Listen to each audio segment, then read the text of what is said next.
the span of just a few breaths, the entire airplane cabin froze.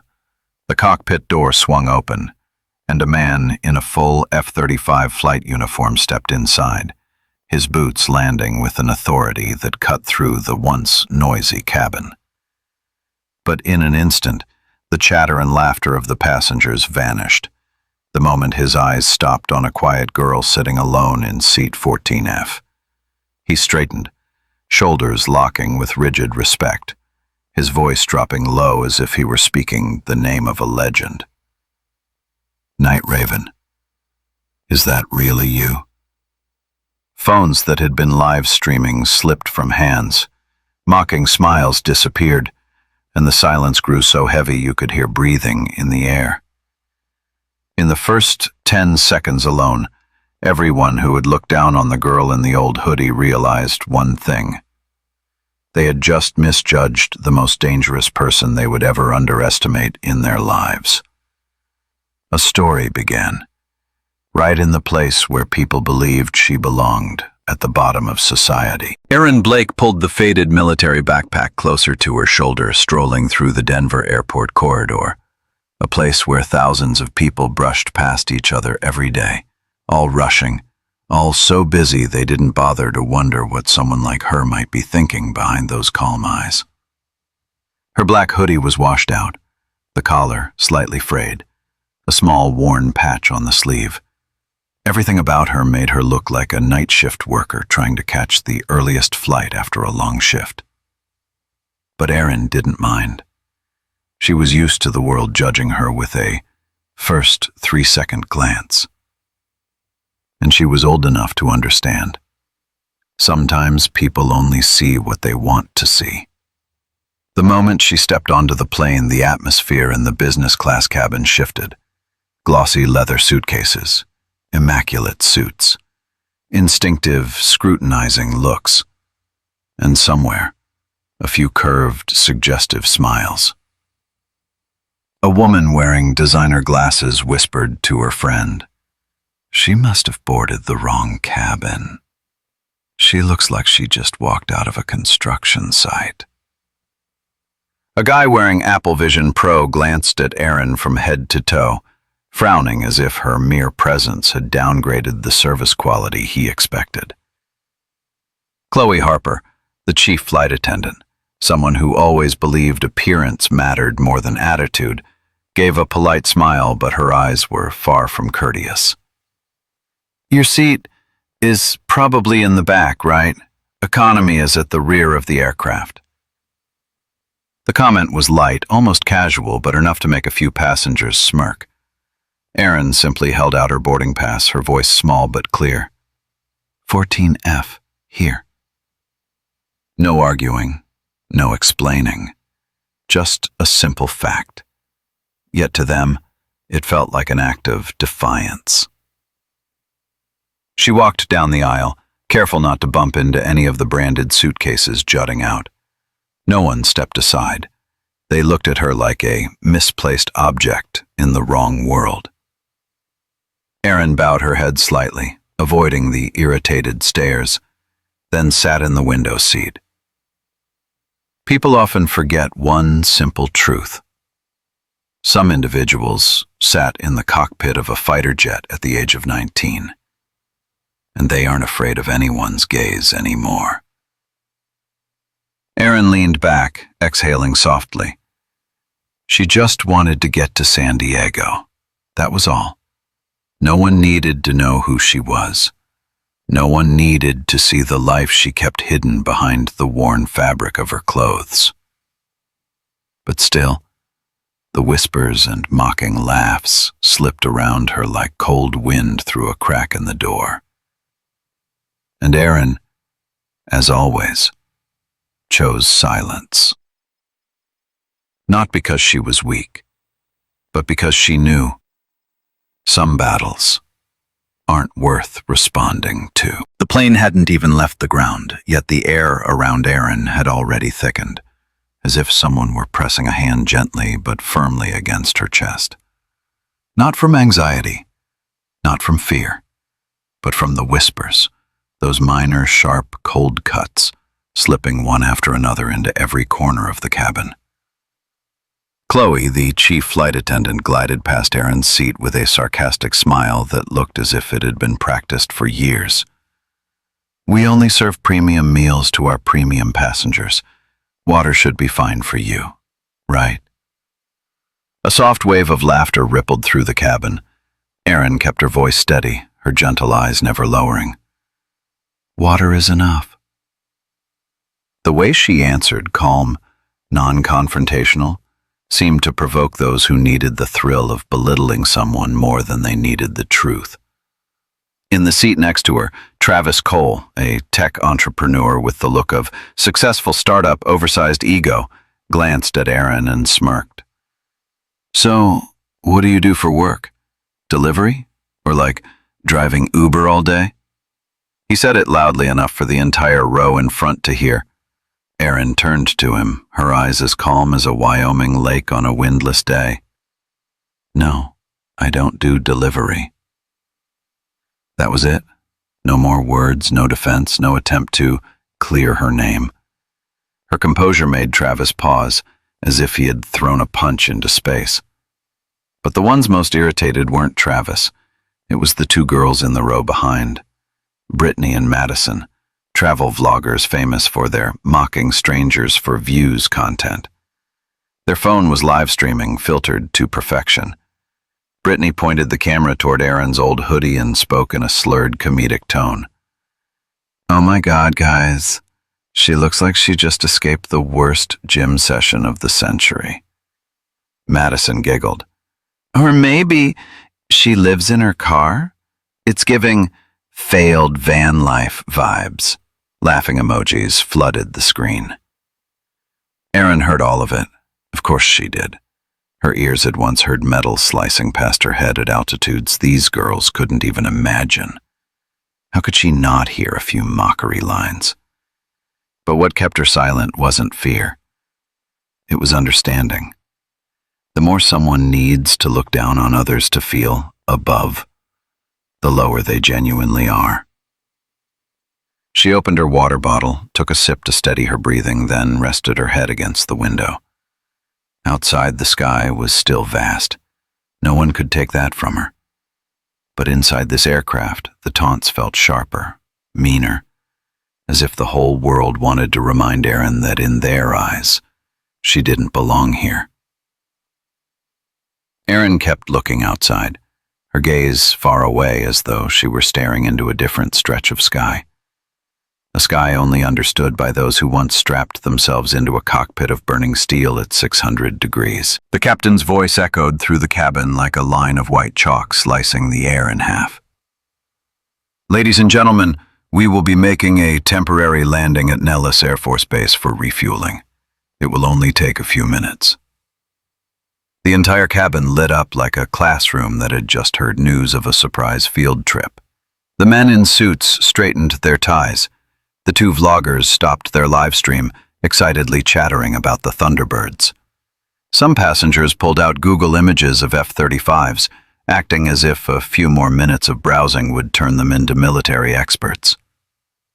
But Erin, her eyes shifted, just a little, yet enough for anyone observant to realize that Nellis wasn't an ordinary stop for her. Chloe, the chief flight attendant, already irritated that Erin wasn't reacting according to the script she expected, took the opportunity to walk over, her voice dripping with sugar-coated announcement tone. "We'll soon be selecting sure passengers to step off the plane and meet the pilots. This part, of course, does not apply to passengers whose names are not on the list." Her gaze skimmed across Erin, deliberately lingering, a wordless emphasis. Madison snorted, nudging Brittany.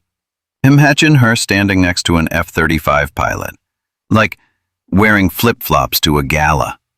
Soft giggles spread across the cabin like an oil slick. But Erin didn't look at them. She was looking outside, at the endless Nevada desert where sunlight poured onto runways glowing like heated metal, a place where she had once landed in complete darkness in a fighter jet. Most of this cabin didn't even know the real name of. The plane began to descend, The engine tone shifted, lower, heavier, like a heartbeat approaching a memory Erin thought she had buried long ago. Travis spoke loudly as if the world needed to hear him. "Hope they let us see a real F-35. I want a selfie." A front man replied confidently, "This is the U.S. military. They'll definitely prioritize VIP passengers." Laughter spread again. Only Erin remained silent. A strange silence. The silence of someone who knew exactly what was about to happen, yet chose not to say a word. The plane touched down on the Nellis runway with a soft bump, smoother than most commercial flights. Sunlight flashed through the windows. Then, like a breath held back, everything began to change. A group of soldiers appeared. An officer climbed the mobile stairs. Their expressions were solemn, not like they were greeting tourists, but as if they were waiting for someone. Erin closed her eyes for 1 second. In that brief moment, she was no longer the girl in seat 14F hiding behind an old hoodie. She was Night Raven again. The one who once cut across Middle Eastern skies in the dark. The one everyone today assumed was just an ordinary girl. And that was the turning point.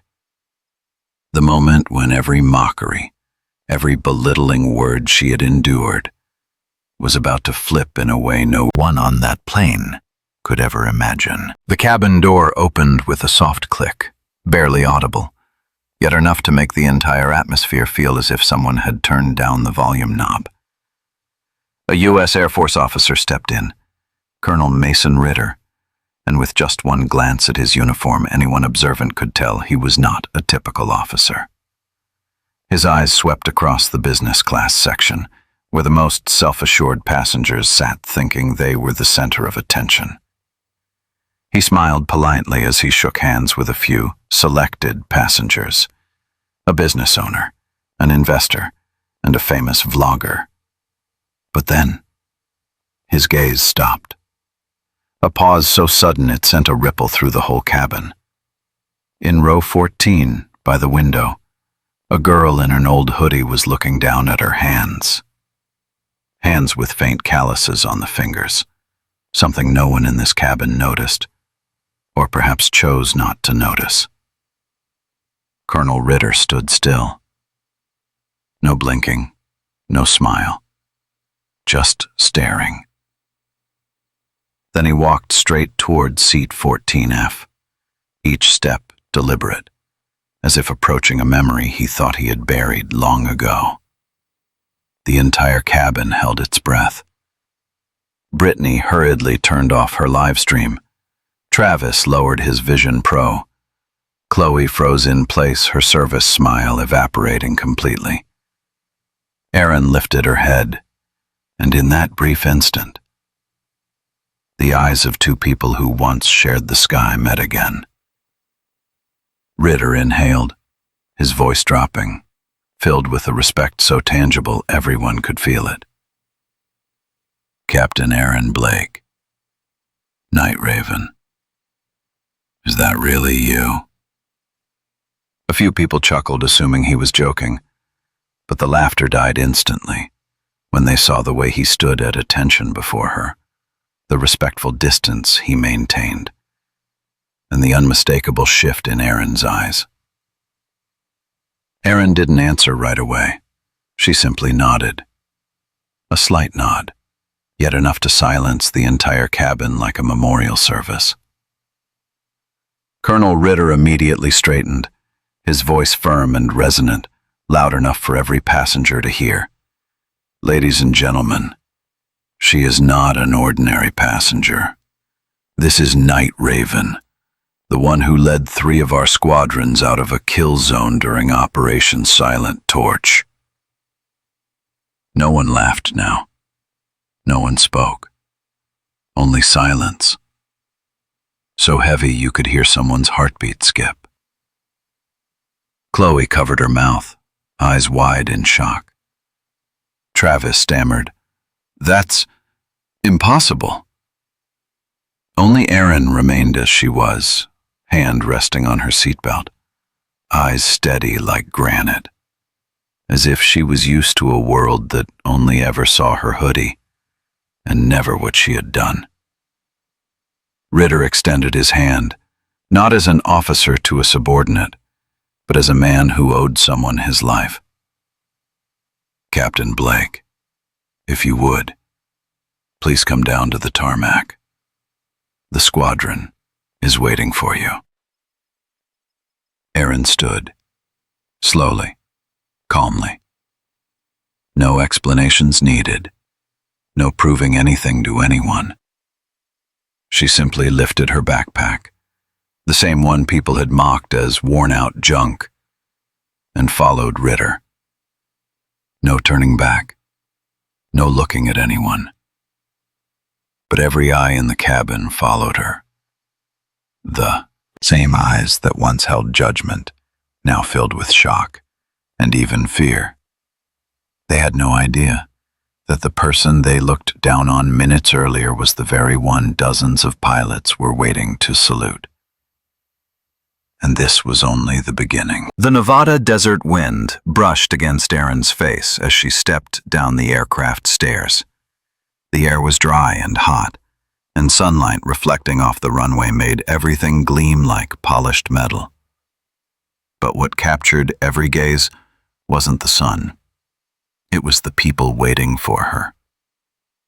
At the bottom of the stairs, nearly 20 pilots in dark slate flight suits, division patches on their shoulders, stood in two perfectly straight lines, like an honor formation.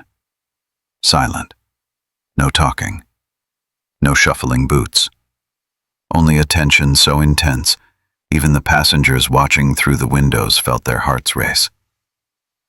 Colonel Ritter took one step forward and called out, his voice booming across the runway like thunder.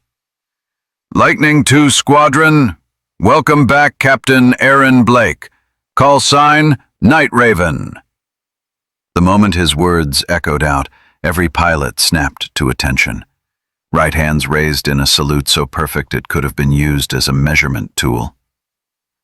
A gasp burst from the business class cabin. No one knew whose it was, because everyone had frozen, eyes wide, mouths open. Not a single person could believe what they were seeing. Brittany, who had mocked Erin for living in her car, now clutched her phone so hard her knuckles turned white. Madison whispered, "No way. They're saluting her? The whole formation?" Travis Cole couldn't speak at all. For the first time, the man who always radiated status and confidence looked truly small. And Erin? She stood there, in the desert sunlight, her old hoodie fluttering gently, her arms relaxed at her sides, her eyes calm, as if she were looking at something familiar. Not overwhelmed, not excessively proud. Just recognizing a part of herself she thought she'd left behind. A young pilot, barely in his 20s, stepped out of formation holding something so familiar that Ritter bowed his head slightly. A flight helmet, matte black. Visor edges are lightly scratched. And, on the left side in bold letters, Night Raven. The young pilot's voice trembled as he held it out.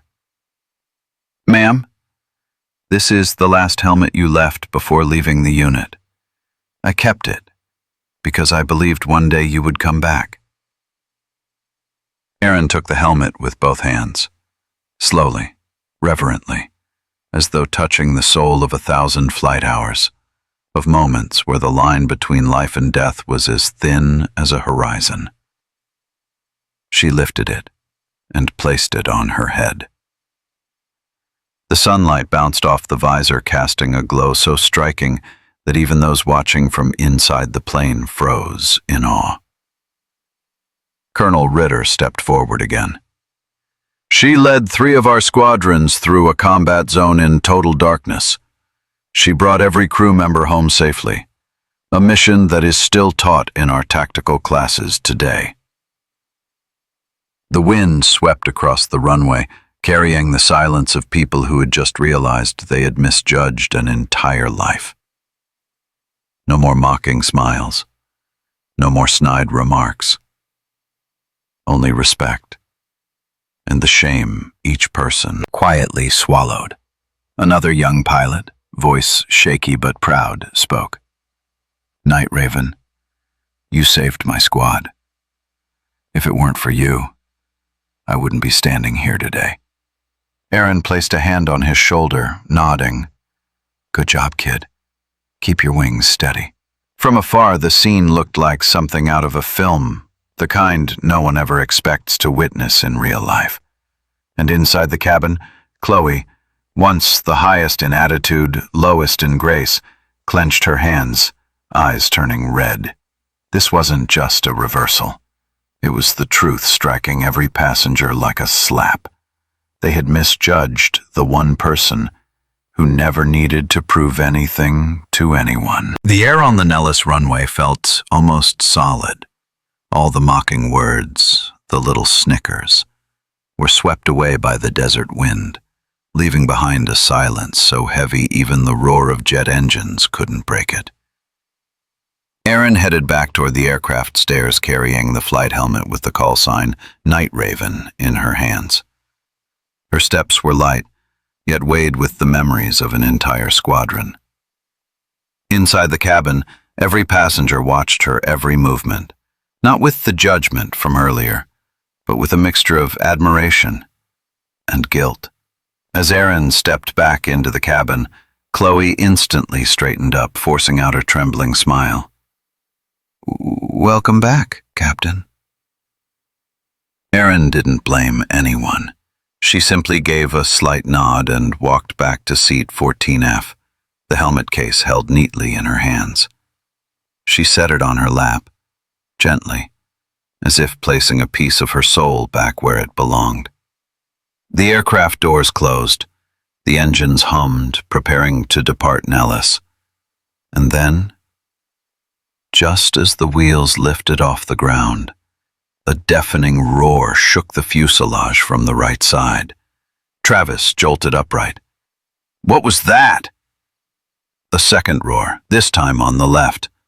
Passengers whipped their heads toward the windows, and within a heartbeat, shouts of shock erupted across the cabin. "It's an F-35! 2 of them, right next to us! No way! Are they escorting us?" A scene no one could have imagined. 2 F-35 Lightning IIs flying alongside the commercial airplane only a few dozen meters away, like 2 steel bolts of lightning poised to protect. In the cockpit, even the captain was stunned. But before he could say anything, the intercom crackled, broadcasting on a restricted military frequency that had been specially unlocked. Colonel Ritter's voice came through, commanding yet filled with emotion. "Night Raven. This is Falcon Lead. We never had the chance to thank you for that night."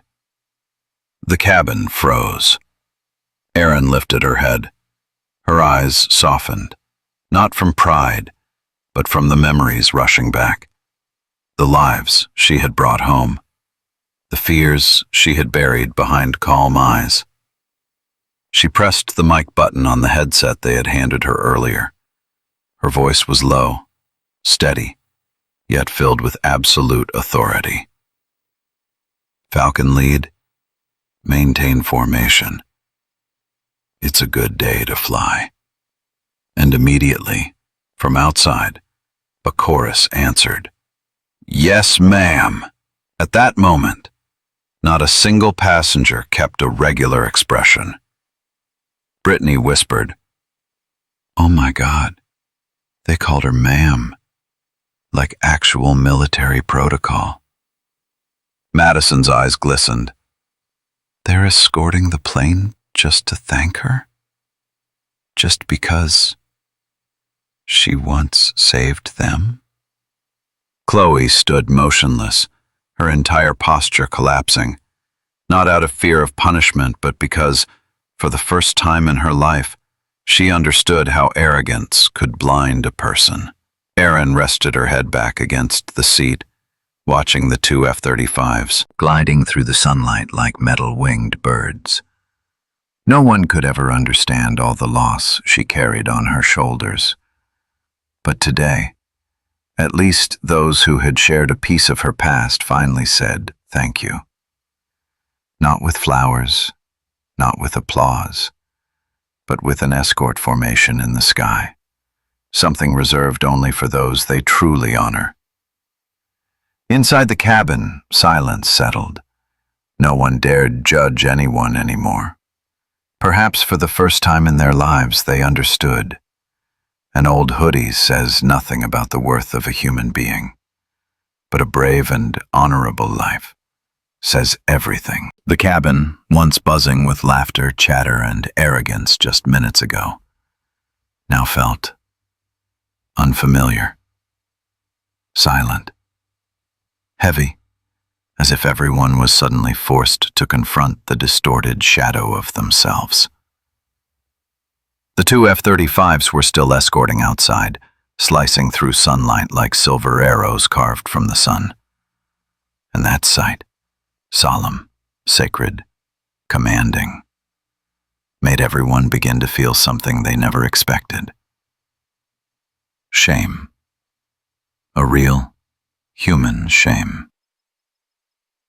Erin sat back down in seat 14F, removed her flight helmet, and placed it gently on her lap. She remained as calm as before, but now that calmness was no longer misjudged. It made people feel small. Travis, the businessman who had asked if she worked delivery, was the first to stand. His voice trembled, nothing like the smug confidence he showed earlier. Captain Blake, I said things I shouldn't have. I am genuinely sorry. This wasn't a performative apology. This was the apology of a man who had just realized he'd exposed his own smallness in front of someone he had no right to judge. Erin looked up at him, meeting his eyes. Not harsh, not condemning, just an expression that made it clear. She didn't need their submission. She only wanted basic human respect. Erin replied softly, "It's all right. Just be kinder next time. That's enough." A simple sentence, yet it made Travis bow his head lower, perhaps for the first time understanding what it means to respect someone not for what they have, but because they are human. Next came Brittany, the vlogger who mocked strangers for views. Her hands trembled as she approached. She couldn't even look Erin in the eye.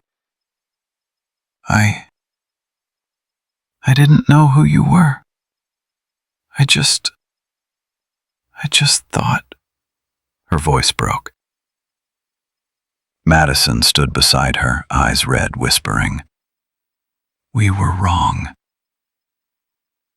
No TikTok filter, no snarky jokes. Just two young women realizing that kindness never goes out of style.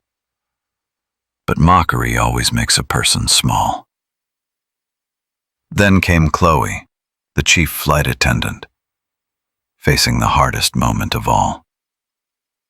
Her status, her habit of judging by appearance, her confidence in her little bubble of service power, all shattered within minutes of truth. She took a shaky breath, stepping forward, one hand pressed to her chest as if holding herself together. "Captain, I disrespected you. I am truly sorry for that." Erin looked at her. Not angry, not bitter, just with the quiet composure of someone who had seen far greater things, making these minor human flaws unworthy of holding on to.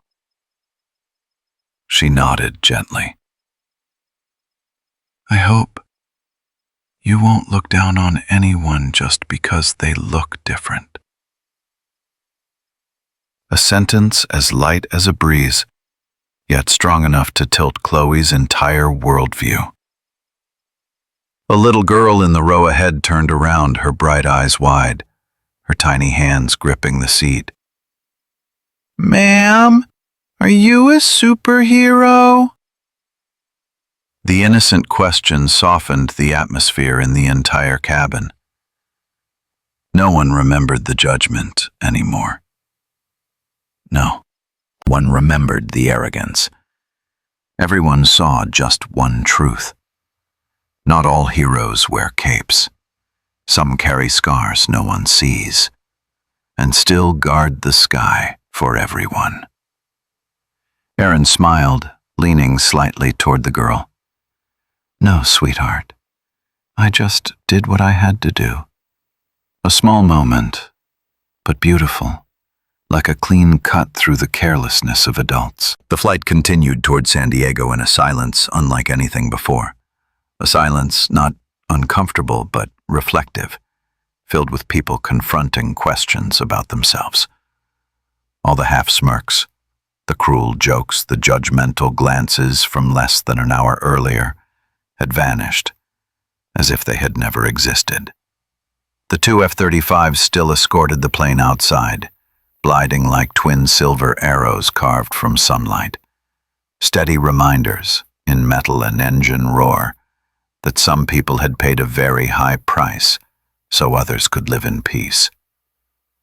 Erin didn't look at anyone. She wasn't resentful. She wasn't proud. She simply sat quietly, eyes fixed on the deep blue sky spreading out like the doors to old memories drifting behind her. As the aircraft began its descent, sunset painted the clouds in warm shades of red and orange. San Diego emerged below, oceanfront buildings, roads woven together like the veins of a living body. When the wheels touched the runway with a soft thud, it felt as though the entire cabin released a breath, shedding some invisible weight. But the lesson remained. In the front row, Travis slowly unbuckled his seatbelt and turned toward her. Captain, I still don't know how to express my apology well enough. Thank you. Not just for what you did today, but for what you've done for this country. Erin looked at him. When she spoke, her voice was as gentle as before. War leaves behind more than glory. What matters is not hurting each other when we're not enemies. Her words made him bow deeper, not from shame this time, but from understanding. In the aisle, Brittany and Madison stood close together, without the confident swagger of two girls who live stream for views. Madison swallowed hard. Captain, thank you for not getting angry. I think if it were someone else, we'd have been yelled at. Erin smiled, slow, soft, warm. There are things that can only be taught with kindness. The words drifted lightly like a breeze, yet settled heavily like stone in the hearts of those who heard them. Chloe, who had started all the disrespect, now stood at the back of the cabin, hands clasped, looking at Erin with a mixture of gratitude and remorse. Thank you for giving me a lesson bigger than anything our company ever trained us for. Erin simply replied, everyone has bad days. What matters is being better tomorrow than today. Chloe's eyes glistened, not from feeling scolded, but from realizing that genuine kindness never needs fanfare. Yet it can lift a person higher than any title. Passengers began lining up to disembark. No pushing, no complaining, no scrambling to be first as usual. Each person who passed Erin offered a slight nod, a silent thank you, a humble acknowledgement, an admission that they had been wrong. When Erin stepped through the aircraft door, the terminal lights washed over her face. Not in a showy glow, but the quiet radiance of someone who had walked through pain and chose to become the kindest version of herself. There, beside Gate 32, a man stood waiting. Strong frame, gentle but sharp eyes, simple suit, nothing flashy. Yet he stood out like someone who had once served. Tyler Blake, her husband, a former Navy SEAL. It took him only one look to see Erin was carrying extra weight in her heart today. But instead of asking, he simply walked to her and placed a hand on her shoulder. No words, no rush, just presence, enough to quiet the world. At that moment, a boy around 8 tugged his father's hand and whispered, "Dad, is she a hero?" The father, who had witnessed everything, nodded and replied softly, "Yes, and you should remember, real heroes often look very ordinary." Erin bent down slightly, offering the boy a gentle smile, a smile as warm as the last light of day. In that moment, she was no longer the legend, Night Raven, no longer the woman the entire cabin had misjudged, no longer the warrior hiding under a worn hoodie. She was simply Erin, someone who chose to keep her heart soft, even in a world that had hurt it. And that was what made her more extraordinary than any military title ever could. Erin strolled through the San Diego terminal, the warm golden lights reflecting on the floor like a calm stream after a violent storm. Outside the glass walls, the 2 F-35s circled one last time, a final farewell to someone they would never forget. Tyler walked beside her, asking nothing, but the hand resting gently on her back said everything. They were just about to step into the arrivals area when hurried footsteps echoed behind them. Erin turned. It was Travis, Brittany, and Chloe. Travis stood tall, stripped of the arrogance he once wore like a badge of success. His voice was lower, honest. "Captain, today changed me. I thought I could understand a person's worth just by looking at them. But I was wrong. Thank you for not letting bitterness create more bitterness." Erin looked at him, her eyes softening.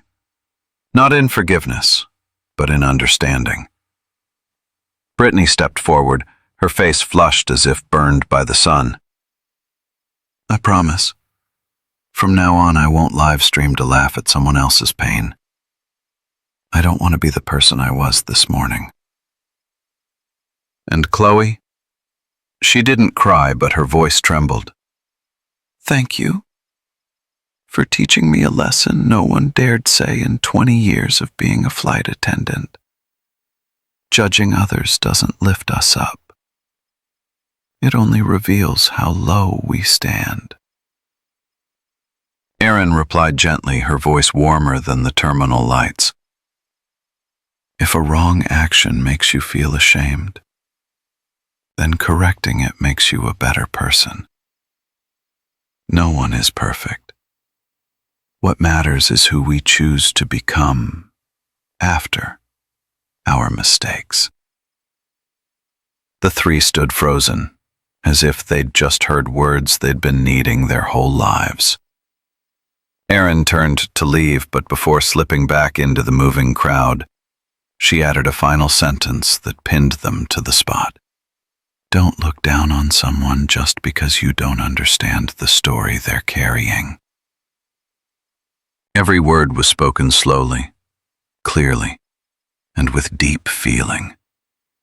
A single line, powerful enough to become a guiding compass for anyone who has ever been hurt, or ever hurt someone else.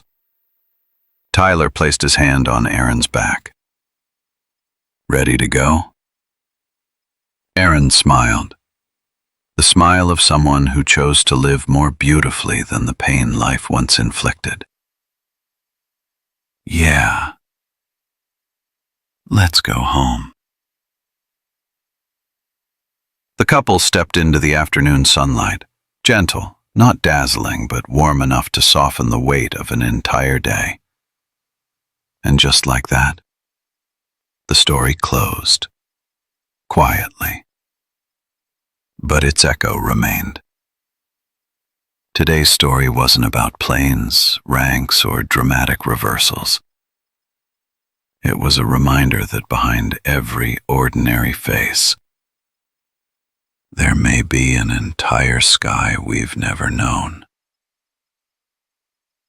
If something in this touched you, please share it. Leave a comment. Sometimes a few words from you might reach someone who needs it. And if you want to keep walking with stories that warm the heart, stay with Deep Life Tales. Thank you for being here. Tyler.